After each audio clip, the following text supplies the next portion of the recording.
Wilson from North Bay. He's with Earl Wilson Electric in North Bay. He's married to Elisheva. They have 3 kids.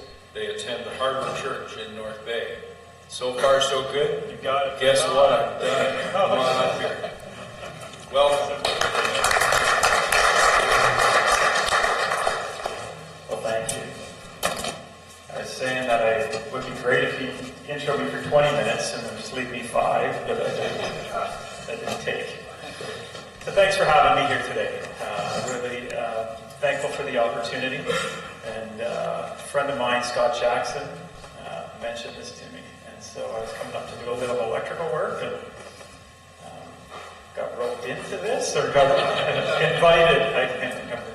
So, but yeah, thanks for having me. So yeah, I just going to tell you a bit about myself. Who is Bob Wilson? So currently my wife and I are operating an electrical contracting company in North Bay. It's Earl Wilson Electric, and it is a family namesake. My grandfather started the company 50 years ago, and my father had it in between myself and my grandfather, so we're 3rd generation. And a lot of the studies that I've read said that 3rd generation usually is the one where the business fails. So we're praying that that's not the case. I guess usually the 3rd generation is far enough away from the beginning they forget how hard it is to run a small business. But it's been good. I had a good dad, and he really taught us well. My brother and I took the company over. My dad had it for about 15 years. And then he moved into being a pastor. And so I kind of inherited the company a little earlier. And inherit is a loose term because we paid for it. but then a few years ago, my brother went into ministry. So we were 50-50 partners till a few years ago. And now my wife and I run the company. So it's been awesome. North Bay, we were just talking at our table, it's been 50,000 people for 100 years. I'm not sure how that happens. Hundreds of new, home starts every year, but population stays the same, and taxes go up. So it's been great. God's been good. The business has grown. We've doubled the staff in the last 10 years. We've tripled our gross revenues. Business is booming. In the midst of that, we felt that we have 3 kids. So the oldest is 13 years old. And about 7 years ago, we felt God calling us to start a Christian school in North Bay. And had no idea how to start a Christian school. But there was 3 couples, and one of them had actually had a dream. And in her dream, these other 2 couples were there with her and her husband starting a Christian school. So she called and just said, they were friends of ours at the time, and said, let's get together. I had a dream, I want to share it with you. And all of our spirits said, yes, this is right. And so we started a Christian school 7 years ago. The first year was really doing a lot of the groundwork. So 6 years ago we started it. And there had been kind of a year before us, somebody had gone to the city and said, let's start a Christian school, but we need 20 kids to start, and we need X amount of dollars a year. And our city just kind of, the churches in the city kind of just said, whoa. Tuition for education? Yeah. So a year later, we just felt like God was saying, start at grassroots. I hate quoting movies, but build it and they will come. So we started the school with 5 kids and 1 teacher. Kindergarten to grade 6 that year, and we're 6 years on. 50 kids, 4 full-time teachers, and full-time EA.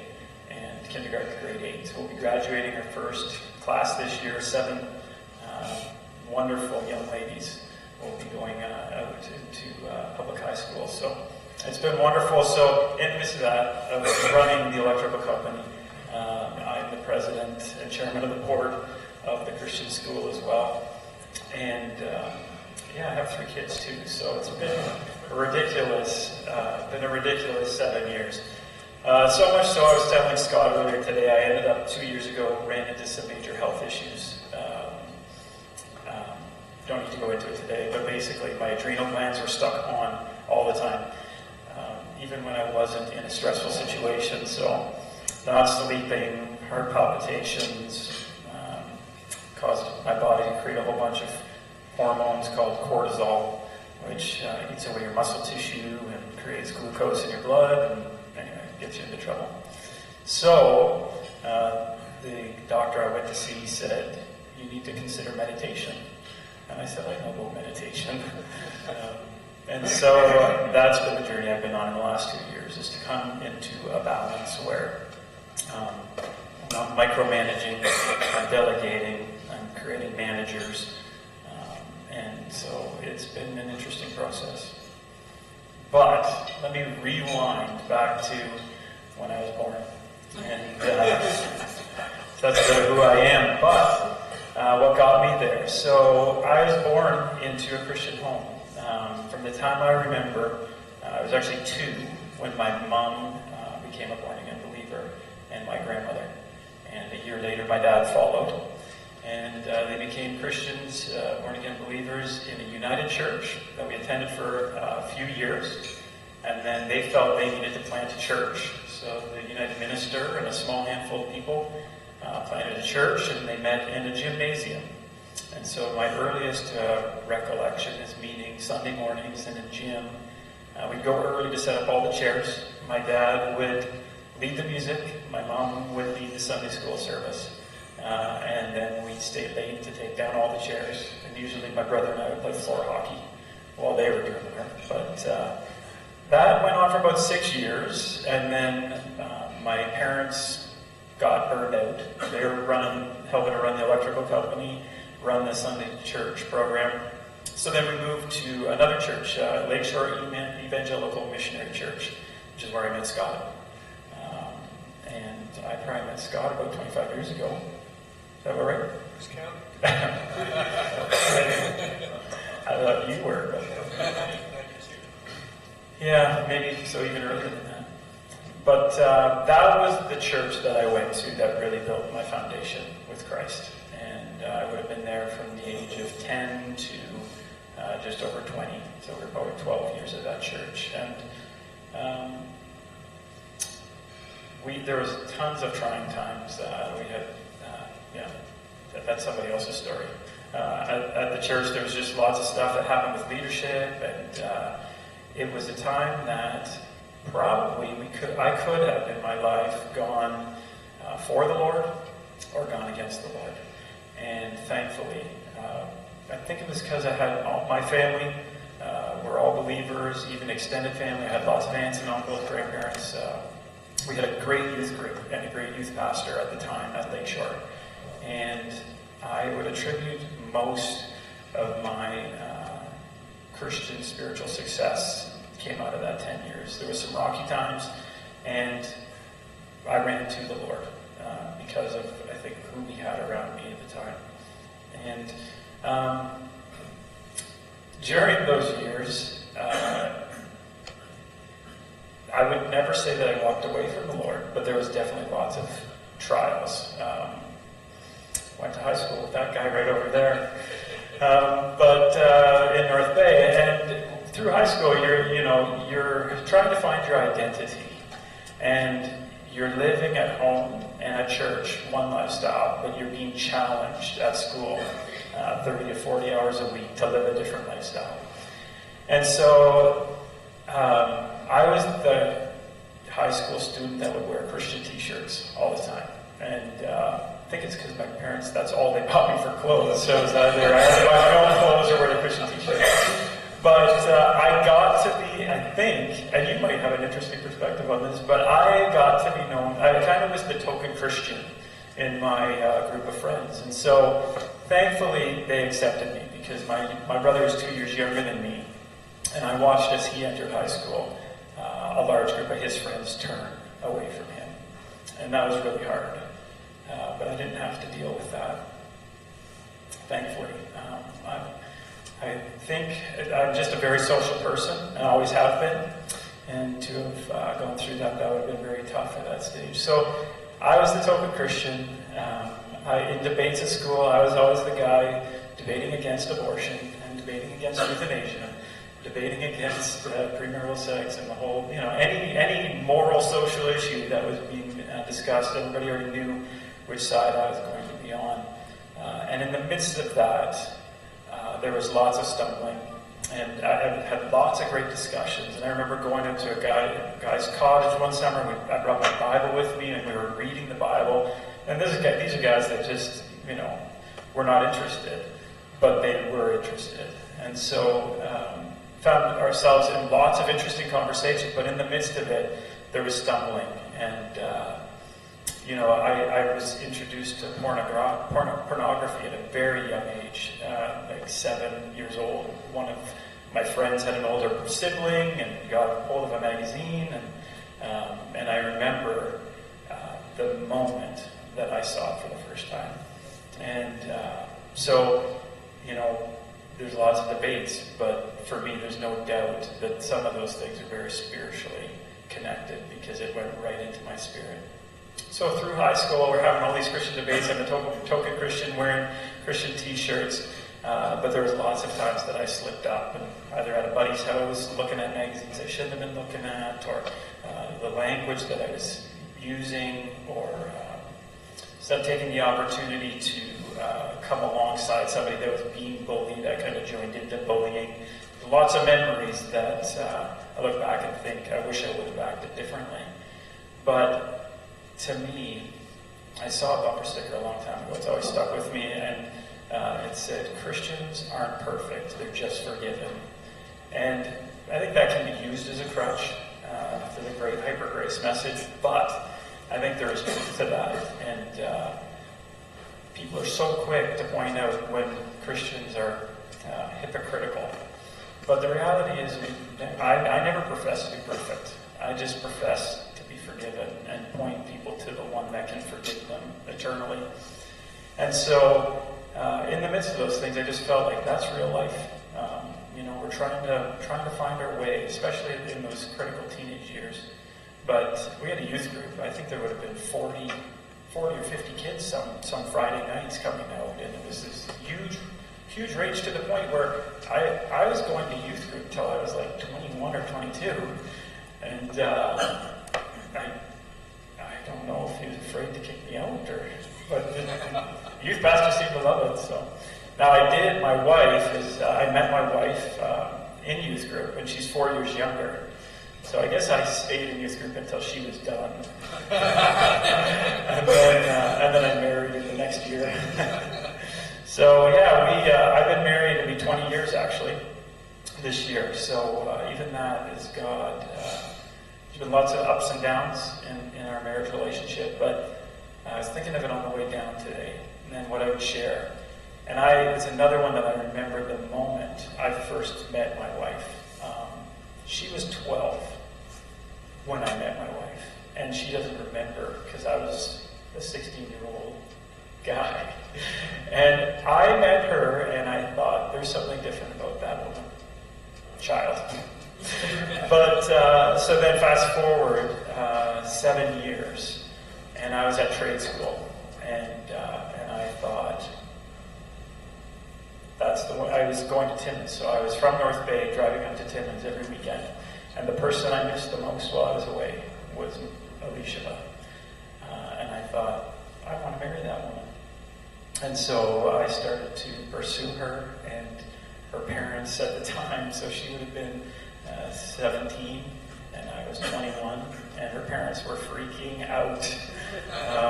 But her parents had been going to our church for 5 years. They knew our family, knew me, and after the fact, they've told me that they had talked to the Lord, and they trusted that He would look after it. And so, we'll be celebrating 20 years coming up. So that's amazing. I was also talking to the Lord on the way up here, and I just wondered I asked Him what He wanted me to share. What He's been putting on my heart a lot in the last year is identity. I think we're growing up in a society of fatherlessness, and it's not always because the father's not at home, but I think it's a generation or two down the line, and society is really putting a lot of pressure on fathers on what they should be and what they shouldn't be, and Hollywood is making that clear or trying to make that clear. And so we're growing up with a generation of children that are fatherless. And, identity and father's love is really what he's been talking to me about the last year. But it was something else that he talked to me about, and I think it was John or Ron who mentioned it just in your prayer, thanking God for CBMC and the opportunity for us to come together around the table and have fellowship with one another. And I think what he was talking to me about was how much he loves us, how much God loves us. And from the beginning of time, he wanted to create us for relationship with him and relationship with one another. He made Adam and saw that Adam needed someone. And then he made Eve from Adam and said, it is good. And then I think for me, and this is about me, but I have created this Earl Wilson Electric company, what it is now, and even Issachar Christian Academy, what it is now. And I look around and I see so many of us business people and Christian leaders that don't have relationship outside of a tight sphere maybe.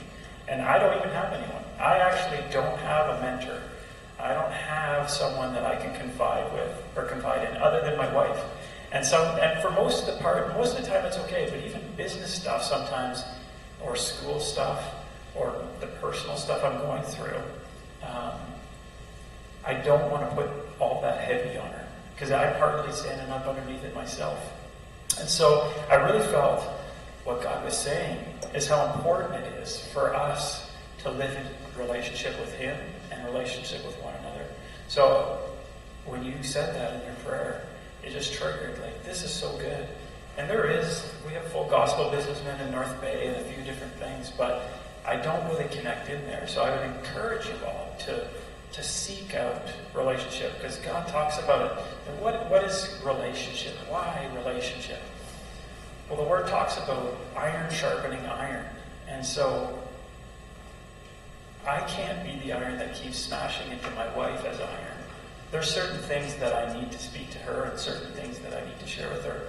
But I need a larger community than just her.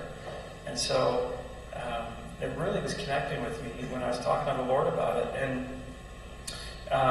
we also need to be building one another up in what we're sharing, what we're doing, what we're saying.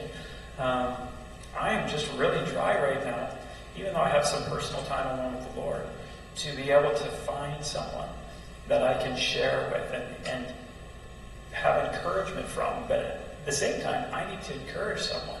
So you think of that, you think of the scriptures that talk about, Lord, just fill me up to overflowing, cup overflowing.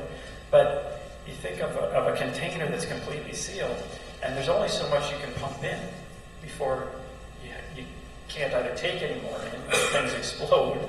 And this is it's a cycle I think that God has created, where we're being encouraged, being poured into, and then we're out there encouraging and pouring into. So I commend you guys, and ladies, gentlemen and ladies, for being here today, because this is healthy. And I was just reminded of that today.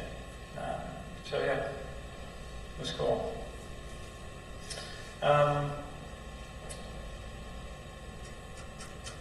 What God has really been teaching me is, this phrase may make sense to some people, but the Father heart of God. There's a teaching that's out there that talks about the Father heart of God. And what makes it hard for some people is they may not have had a good father. And so to identify God as a father can be hard. What they're trying to say is that God is love and that he's got a good plan for each one of us. And so when I had kids, I figured that I would be a father to those kids. But when I started running an electrical company, I did not have a clue that my employees, I would have to father them.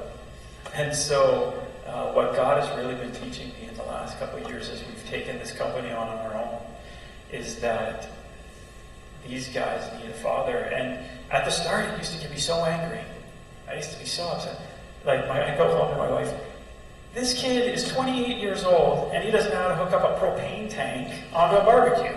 Like, what the heck? And then the list just goes on.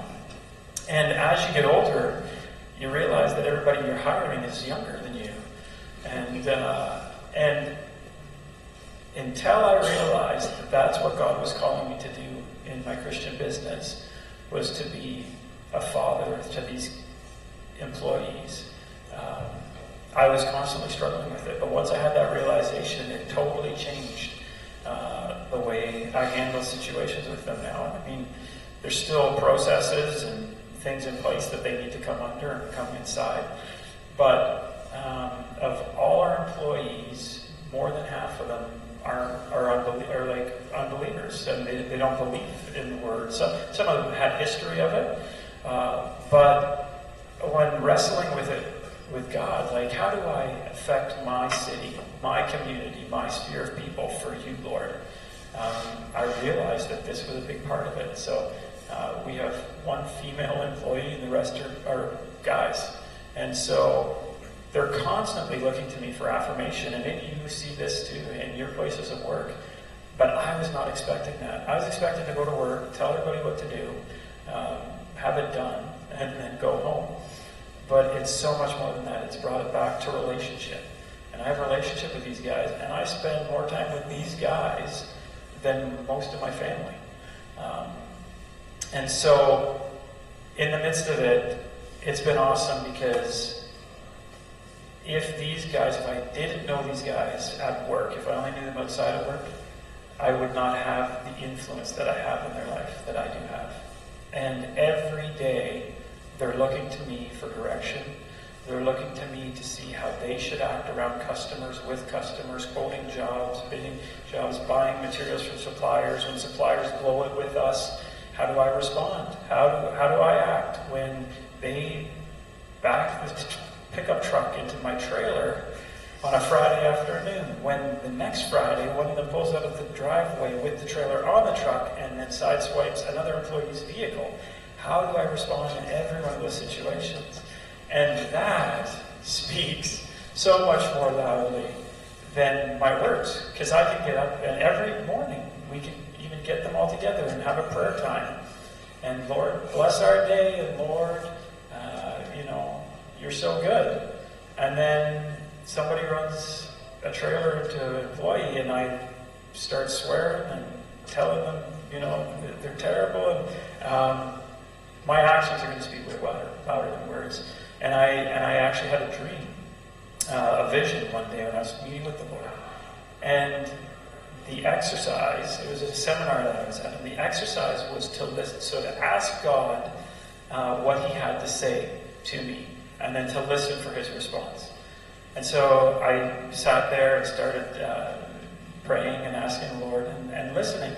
And then I saw Jesus, and I started seeing, we were down at a beach, and we were throwing the ball together, and this might freak some of you out that I do this, but anyways, picturing the scene with Jesus. But I'm going up to him, and I'm saying, what do you want to say to me? And he said nothing. And the scene kept changing, and we just had a day on the beach. And he never said a word to me till the very end. He came up and he hugged me, and he looked me in the eye, and he said, actions speak louder than words. And so it was very significant for me in my life, but the fact that I was waiting to hear him say something, and he didn't say anything, everything he was doing was showing how much he loved me. Every action that he was doing was showing how much he loved me. So I took that home for my family, but it spills into our business lives. It spills into our daily lives. And, the old saying, what would Jesus do, right? It's one of those ones that we can, again, just take for granted. But in every situation, we have the opportunity to speak life or speak death, to build up or tear down. And I would encourage each one of us to build people up, not tear them down. Relationship with one another and with Holy Spirit is what it's all about. And again, I think, fleshly we fell. We fell in the garden. So without Holy Spirit directing us and guiding us, it's a struggle on our own. But we just need to be in that relationship constantly with Heavenly Father. And I think that just becomes what ends up being poured out of our heart, right? I'm trying to remember the scripture that David's, I think, broke, but out of the heart, the mouth speaks. So, yeah. I think that's it.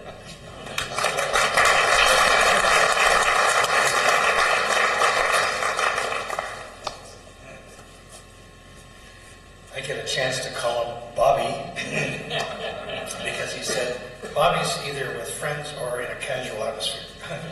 So, Bobby, I really want to thank Bobby, for coming down. He's the only speaker we've ever had that was coming down to help somebody else and agreed to speak. And I think Scott figured that this might help him, Bobby, forget that Scott's got to pay him. He said he didn't pay me with the lunch. It's free. He didn't have to pay for that because he's your guest. Speaker and a guest. If you're going to speak, you and a guest don't pay. Anyway, it's an honor to have Bobby come down all the way from North Bay to look after Scott and come here in the process of doing that. One of the greatest things that I got out of that was that we're a long way from perfect. Not one of us here deserves our salvation. Not one of us is good enough for God. But because of Jesus, we're there.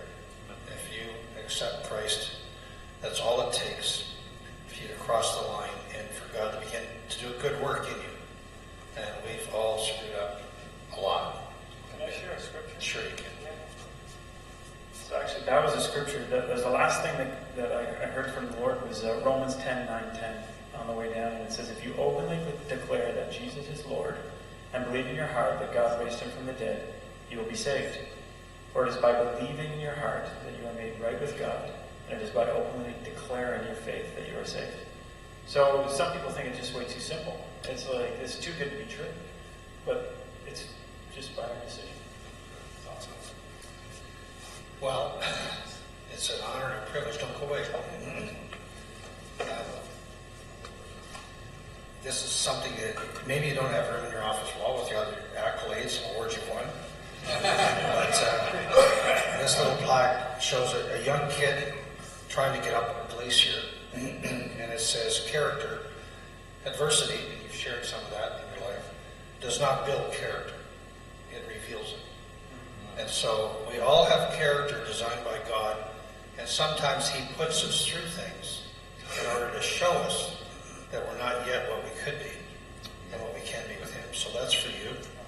And this is another thing that everybody here that comes on a regular basis knows I did. This book, Anointed for Business, changed my life.